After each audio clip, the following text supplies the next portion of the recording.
adoro trabalhar com pobres.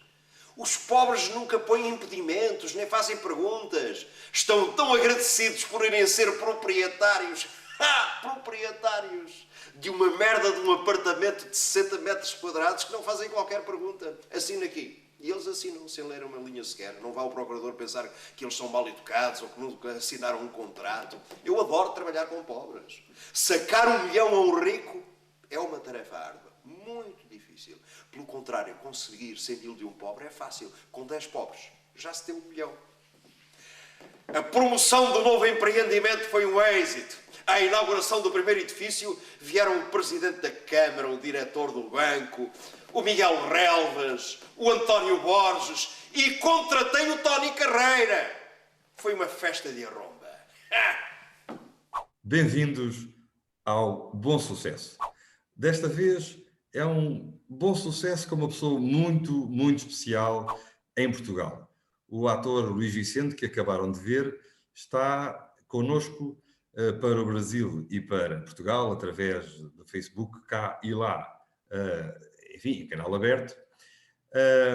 E o Luís Vicente, que é um ator bem conhecido da televisão portuguesa e do teatro nacional, decidiu vir para Faro. Eu digo isto porque queria mesmo perguntar ao Luís Vicente, além de agradecer o facto de ele estar connosco no Bom Sucesso, mais importante que isso, mas muito mais importante que isso, é o facto de ele ter escolhido Faro e o Algarve para viver. À conta disso, nós ganhamos o artista e o talento especial do Luís Vicente, que além do mais é um bom amigo, é um cidadão daqueles inteiros que nós gostamos de conhecer, além dos palcos, que ele também é um dos mais especiais em Portugal. Luís Vicente, obrigado e diz-me, porquê Faro?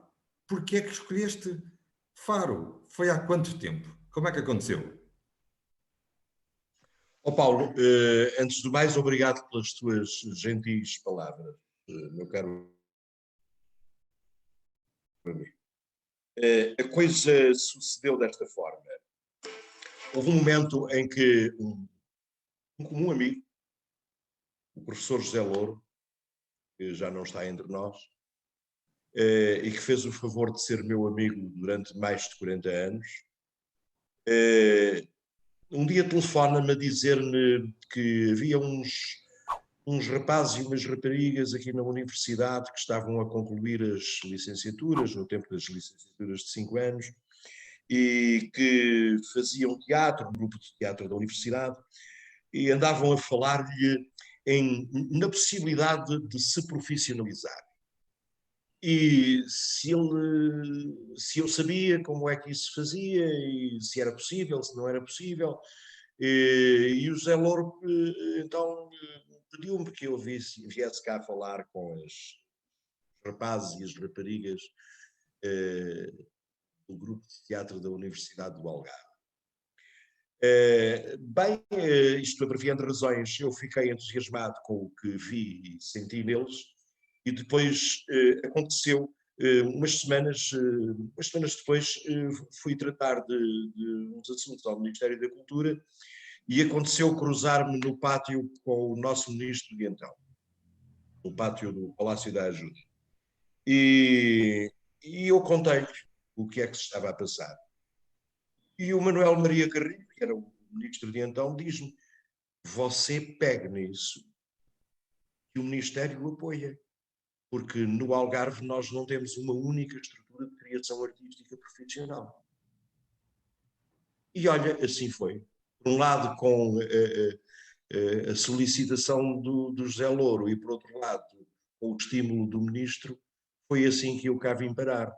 Mas, quando vim, a minha expectativa era ficar aqui durante 2, 3 anos, criar uma estrutura com caráter profissional e pronto, e depois ir à minha vida.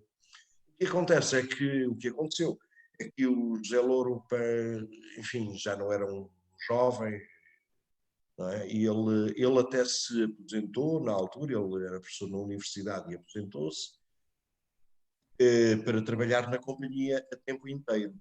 Mas, enfim, isto do registro profissional era muito diferente daquilo a que o José Louro estava habituado, no universitário. E ele, a dada altura, estava realmente muito cansado e ia desistir. E eu pensei, epá, ires, tu não podes. Pronto, eu assumo a direção da companhia, porque era ele o diretor da companhia, eu assumo a direção da companhia, mas criamos aqui um cargo para ti, quer dizer, com outras pessoas, criamos um conselho artístico e tu ficas no conselho artístico. E assim foi. Assim foi Há quantos anos? há 22 anos. Ah, uau! Pois eu lembro-me bem do José Louro e vocês não só criaram esse cargo para ele ficar ainda ligado, como criaram outras iniciativas à volta do Zé Louro. Lembro-me agora, de repente, de um autocarro que tem o nome dele, se não me engano, um autocarro Tem, especial que anda por aí, pelo interior, a mostrar o teatro tem. aos jovens que estão por aí e decidiram ainda viver Sim, no interior. É o a fato. dada, a dada altura a companhia, enfim, teve uma grande expansão e os autarcas solicitavam a nossa presença no interior do Algarve, onde os equipamentos são muito deficientes, como é normal, são, regra geral, eh, associações recreativas. E a coisa tornava-se muito complicada para nós. E então, a dada altura, quando Faro foi capital nacional da cultura, nós propusemos este projeto. Foi de transformar um autocarro de 2 andares numa sala de teatro. Portanto, é uma sala de teatro que tem palco, tem camarins, tem bastidores, tem a regi, funciona como uma sala de teatro normal E e então que puseste o Zé Louro a andar por aí, continua a andar por aí. completamente. Porque o Zé Louro tinha um ápodo que não era só aqui do Algarve. Depois eu também vim a descobrir que nos Açores também lhe chamavam assim, que era o de semeador de teatro. E então, o que é que eu pensei? Epá, nada melhor do que dar o nome do semeador a este autocarro que anda por aí por todo o lado a semear teatro. Pronto, e sim, o autocarro tem o nome dele.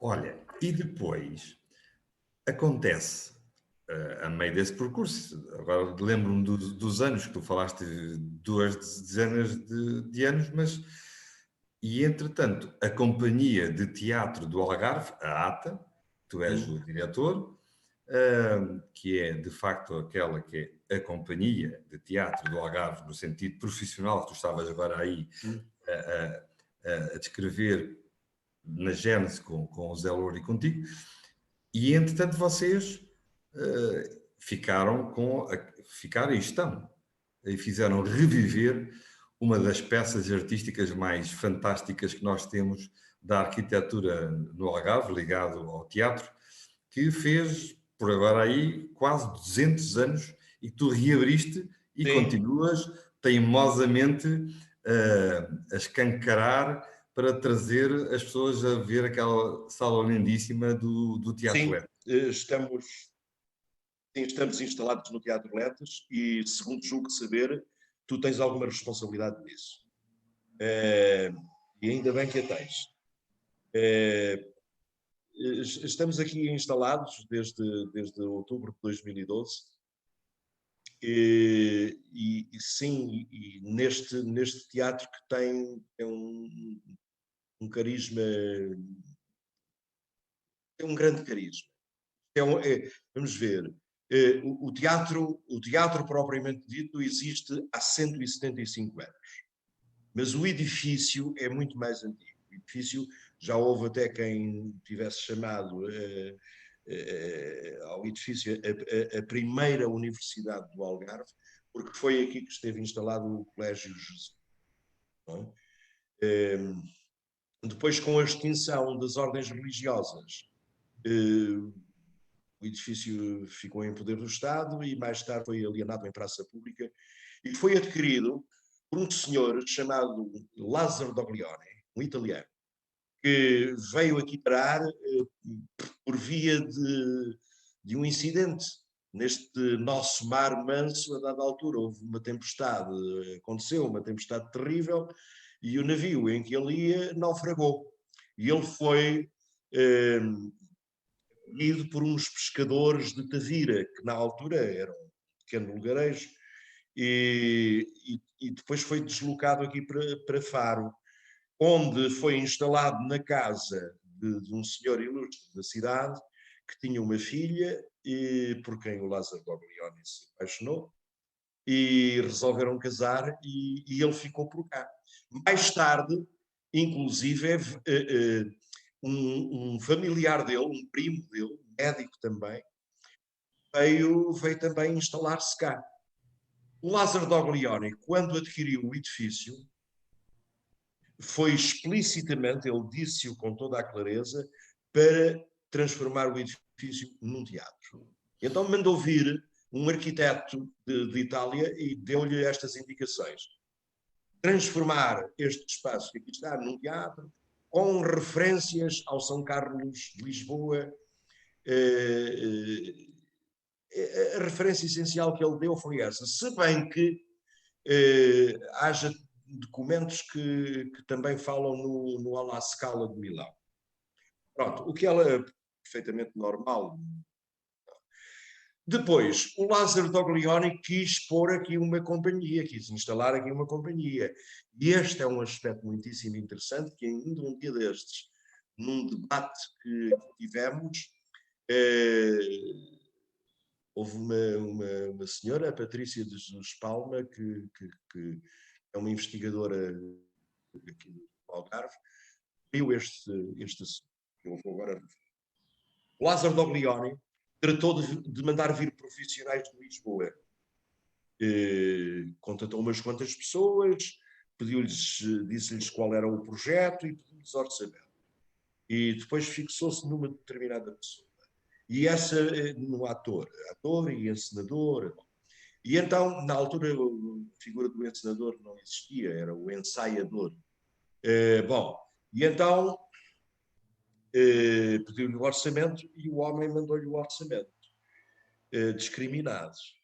E o ordenado dos atores era substancialmente superior ao ordenado das atrizes. E o Lázaro Doglione mandou corrigir aquilo. Não, eu não pago isso assim dessa maneira. Os vencimentos têm de ser iguais tanto para homens como para mulheres. Isto era raro, raríssimo na época, de hoje. Raríssimo na época. E eu, quando descortinei esse... Depois, isto já está em livro, que a Patrícia de Jesus Palma depois tem um livro em que fala deste assunto também. Pronto, eu quando soube disto fiquei, olha, senti-me feliz, porque estar a trabalhar num sítio que foi fundado por um homem que tinha esta visão. Senti-me muito feliz. De facto, muito à frente do seu tempo.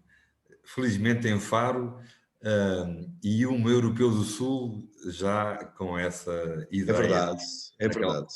Que normalmente nós pensamos que os europeus do Sul, nessa matéria... É verdade. Enfim, é verdade.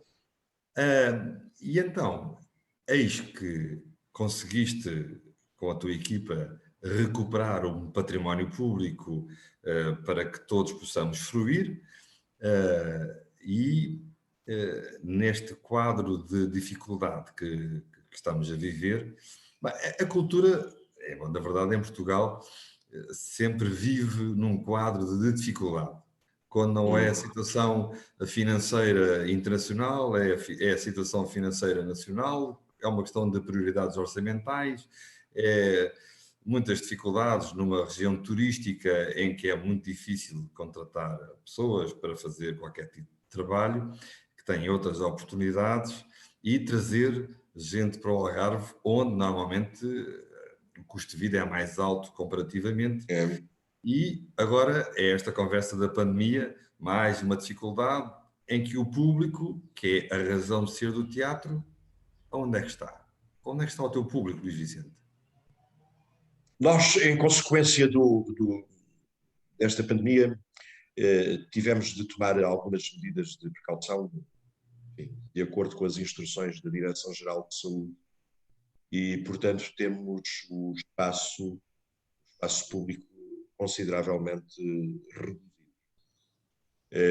Mas esta pandemia veio levantar aqui uma questão, conforme tu nestas tuas primeiras palavras referiste, uma questão que é muito antiga,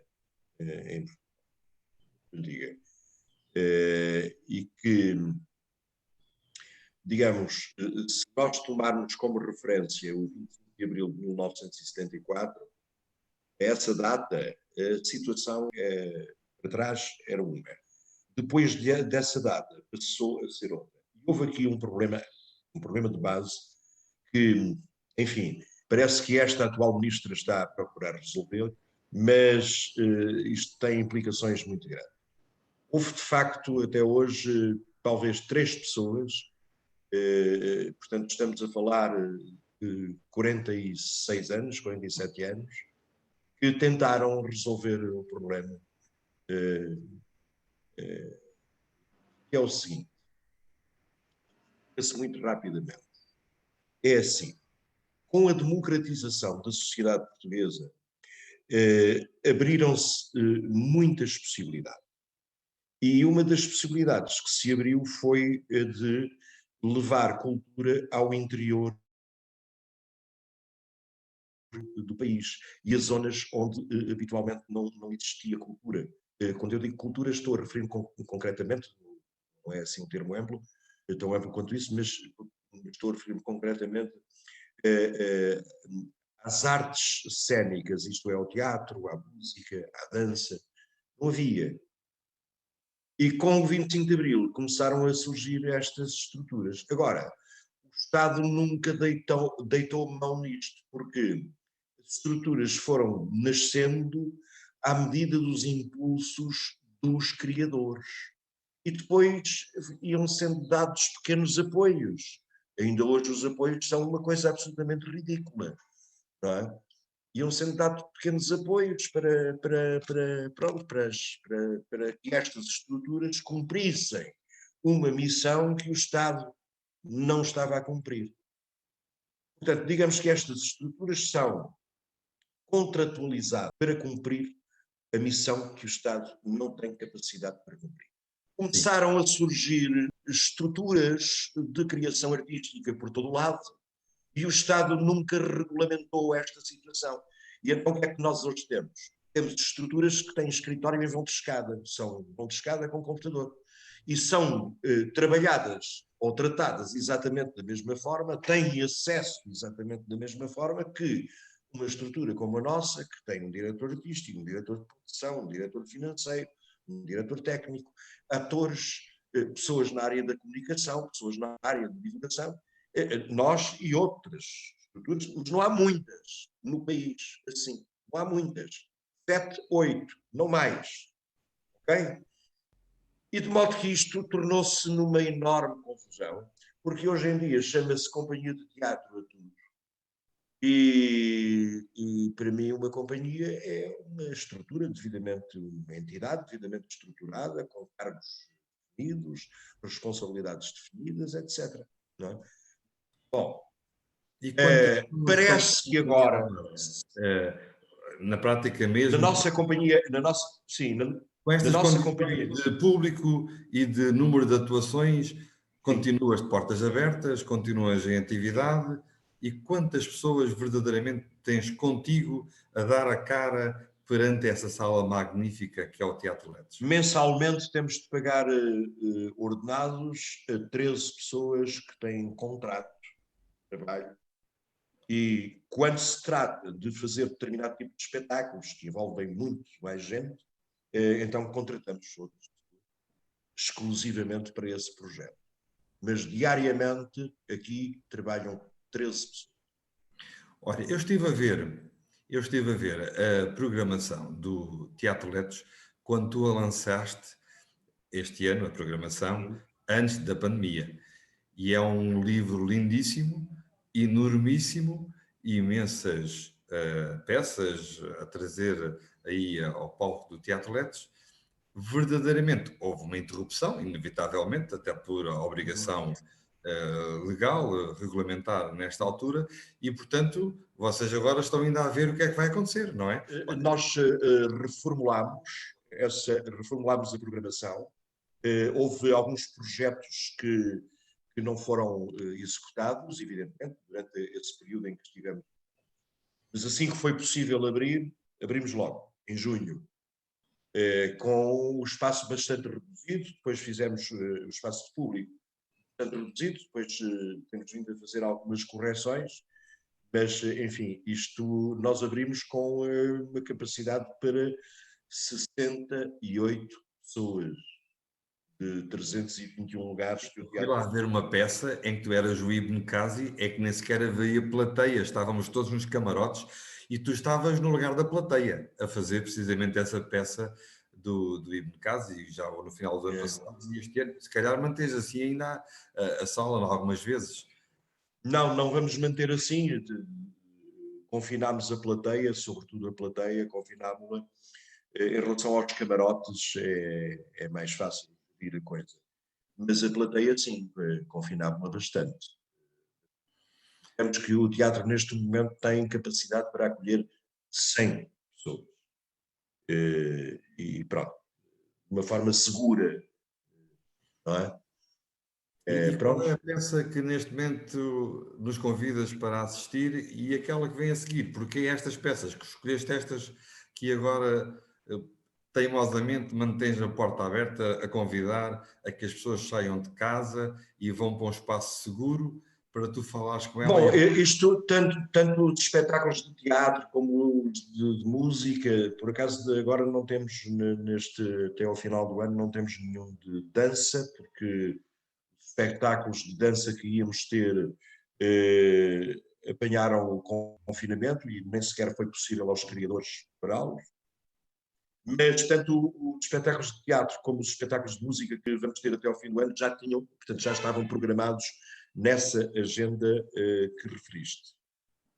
E, portanto, agora é repor. Sei lá, estamos com alguns problemas. Por exemplo, nós na segunda semana de outubro estava, e eu não sei se a coisa se irá alterar, ainda não tenho a sensibilidade total da coisa. Tínhamos programado uma série de espetáculos para a infância com uma companhia que se chama Ritual del Artes e que esgota sempre aqui, sempre que cá vem, esgota o teatro com espetáculos para a infância, e até esta data não temos uma única reserva, o que deixa a coisa assim um bocado complicada. Então, o governo também de 15 em 15 dias vai alterando a legislação do Estado, do país, de contingência, para as circunstâncias, e as pessoas não estão bem seguras do que é que vai acontecer com o tempo da reserva que tu estás a dizer, para daqui a 15 dias, não se sabe. Exatamente, não se sabe. E nas escolas, por exemplo, isto eram espetáculos a que vinham muitas crianças das escolas e dos infantários, não é? E isto são unidades de ensino que estão neste momento com uma grande reserva em relação à saída das crianças do espaço.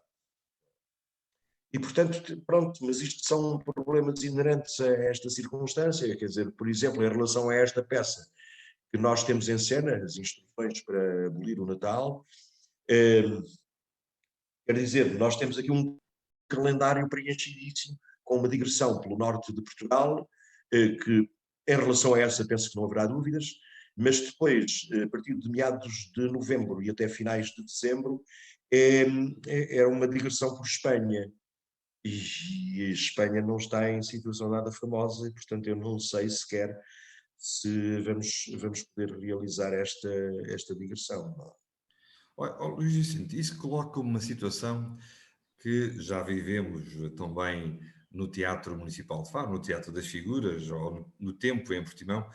No verão, não este, porque tivemos menos Hum, estrangeiros, nós sempre temos uma dificuldade em relação ao teatro, porque é falado em português, a maior parte de quem está no Algarve são estrangeiros. E os portugueses hum, aderem, e portanto estás dependente naquilo que é a tua atividade como ator, hum. normalmente apresentas em português. Temos milhões de turistas no Algarve, mas trabalhas para um público muito específico, ou que são os portugueses que vêm ao Algarve e te conhecem Hum. e vão ao teatro para te ver e à tua companhia, ou então para os próprios algarvios que necessariamente te assistem em português, ou então tu vais à Espanha Hum. e eles compreendem-te em português ou falas em espanhol. Fica a questão Não, complicada. levamos legendagem. Ah, Hoje em dia já há muito espetáculo de teatro que é feito com legenda. Por exemplo, eu não digo uma palavra de alemão, ou direi três ou quatro, e já vi espetáculos alemães com atores e atrizes alemães em que percebi tudo porque estava lá a legendagem, às vezes em francês, outras vezes em inglês, e pronto. Mas essa questão é assim. Vamos lá ver. Há aqui, nós criámos aqui uma dinâmica que ultrapassa a minha própria pessoa. Vamos lá ver. Há aqui um critério de programação. Faço-me entender. E nós temos em conta esse tipo de público. E esse tipo de público, pelo menos os estrangeiros residentes no Algarve, é um público que nos tem sido muito fiel. Por vezes, sobretudo na área da música e na área da música clássica. Nós, quando fazemos aqui espetáculos de música clássica, em colaboração com a orquestra, as salas estão muito compostas. Temos salas muito bem compostas. Às vezes mesmo até com tendência a superar a lotação. Já aconteceu, é? Já aconteceu. Portanto, digamos que no teatro propriamente dito, no teatro, nos espetáculos de teatro propriamente ditos, aí, pronto, coloca-se alguma dificuldade, mas apesar de tudo, de vez em quando temos público aí. Num dia destes vi aí um casal de alemães que vieram ver um espetáculo falado em português, mas pronto, eles interessam-se. Nós não temos razão nenhuma de queixa acerca da adesão do público. Não. Aliás, até dos números que tínhamos, nos números que temos até final do ano passado, tivemos um crescimento extraordinário, que eu próprio fiquei espantado. Não, mas também porque ah, teimosamente a ATA, assim como a antiga Orquestra do Algarve, agora a Orquestra Clássica do Sul, fazem pelo Algarve todo essa cimenteira de cultura que tu hum, mencionas, muitas vezes em cooperação, em enfim, programas que vocês articulam uns com os outros e sim, assim aumentam o interesse do público em aderir e diversificam a vossa oferta. sim, sim. Portanto, verdadeiramente, entre e ajudam-se também, porque são estruturas difíceis de manter. Eu conheço Claro. também muito bem a gênese da Orquestra do Algarve, agora a Orquestra Clássica do Sul, e além dos apoios dos municípios, Hum, claramente, ou há público e justifica-se a atividade, ou não há público. E verdadeiramente, seja a ATA, seja a orquestra, têm conseguido manter-se graças à qualidade, à persistência e, portanto, porque têm adesão do público. Nesse sentido, os municípios, o Estado e também as receitas de bilheteira, embora com as dificuldades, mantêm felizmente a atividade uhum, profissional da ATA e, neste caso, da Orquestra Clássica do Sul. uhum, E mesmo em relação à ópera, muito difícil e com custos altos, a ATA, a Companhia de Teatro do Algarve, surpreende quando se alia à Orquestra Clássica do Sul e trazem grandes êxitos ao Algarve. Esse, eu gostaria muito de voltar um dia destes a essa modalidade que acabaste de referir. De facto, eu lembro, aliás, passou nas televisões, um dia deste ainda há de passar aqui em São Paulo, na Connect TV, para verem verdadeiramente o esplendor dos artistas a ultrapassarem-se, a suplantarem-se eles próprios num momento de adesão fantástica, em que o público fica extasiado. Não, isso foi de facto uma experiência que eu diria, enfim, posso parecer presunçoso, mas que eu diria gloriosa, porque nunca antes alguém se tinha atrevido. Não conheço ninguém em 40 e tal anos de atividade profissional, não conheço ninguém que alguma vez se tivesse atrevido uma estrutura, uma pequena companhia de província, estás a ver, atrever-se a entrar numa coisa destas. Acho que é um caso único. Palavra de honra que não conheço mais nenhum, não quero ser presunçoso, mas não conheço mais nenhum. E eu gostaria muito de um dia destes, aliás, já voltei a falar do assunto à orquestra, e um dia destes temos de voltar a trabalhar juntos em projetos deste tipo, dos quais temos boas. Eu também espero que sim. Acho que era um momento fantástico preparar-se agora a isso, para quando voltássemos a ter esta Sim, para o pós-Covid. E força de vida, voltarmos a envolver e a surpreender o país, dizendo que no Algarve e em Faro fazem-se coisas verdadeiramente fantásticas e irrepetíveis, para melhor ainda, coisas fantásticas. E portanto, não é só a iniciativa em si, estás a perceber? É também a qualidade artística dos projetos. Aqui há uns tempos encontrei-me aqui na cidade com um casal que eu já não via há algum tempo. E pronto, eles disseram-me, bom, nós temos a nossa filha em Londres e passamos lá umas temporadas. E depois disseram-me, olha, fomos ver o Fantasma da Ópera. Bem, bem. Pronto, um musical. Fomos ver o Fantasma da Ópera. Aquilo é excepcional. Ali está a nata. Ok. E repararam no nome da protagonista?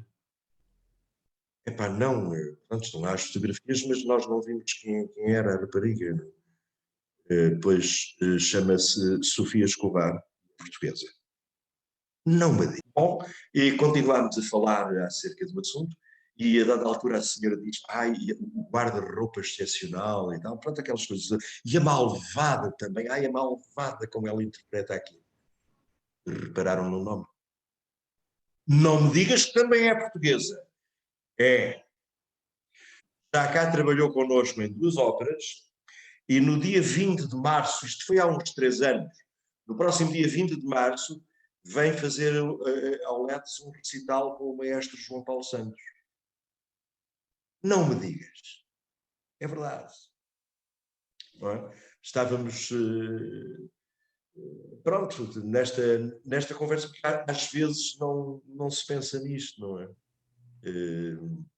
Pronto.